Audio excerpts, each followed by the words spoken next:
Madam Toastmaster, President, Elder Governor, fellow Toastmasters, a persuasive speech seeks to appeal to two things: our head and our heart. I got that wrong.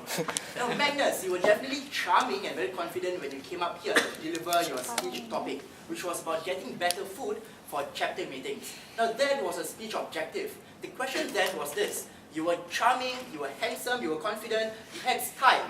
But the bigger question, did you have substance in your presentation? Now, in seeing and evaluating your speech, Magnus, I'd like to look at a few things in your presentation. Number one would be the way you delivered your presentation, and number two, how do you manage to deliver it so that in the end, you would approve your proposal. Now, when we deliver a speech, when we seek a proposal to be approved by members of our audience, we first need to determine who our audience members are. In this particular case, Magnus, you did not determine who your audience members are until the first minute mark in your presentation.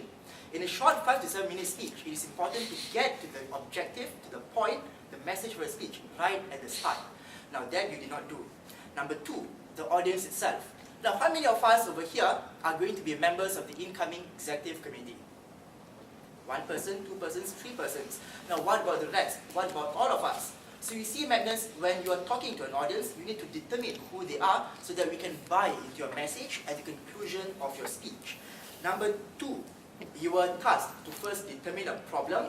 Second, you have to describe the problem. And third, you are supposed to provide a solution for this particular problem.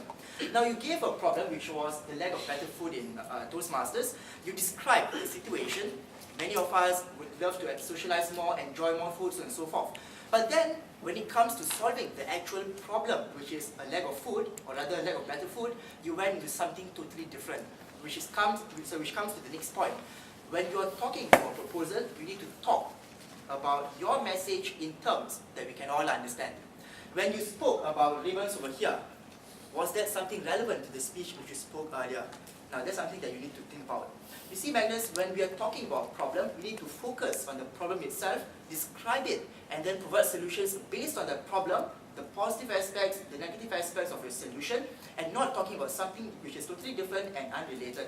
That was something which I thought you might want to improve on. The second thing which I thought you may want to focus upon is the conclusion. A proposal exists for one thing. You are speaking to all of us to approve of a particular solution to a particular problem. But you ended by talking about how food can actually make us into better speakers and better Toastmasters. There was an inspirational ending to your speech, but was it really necessary? That's something that I thought you could have improved on.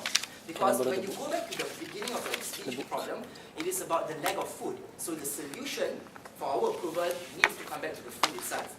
In conclusion, Magnus, you were very confident, you were articulate when you presented your speech.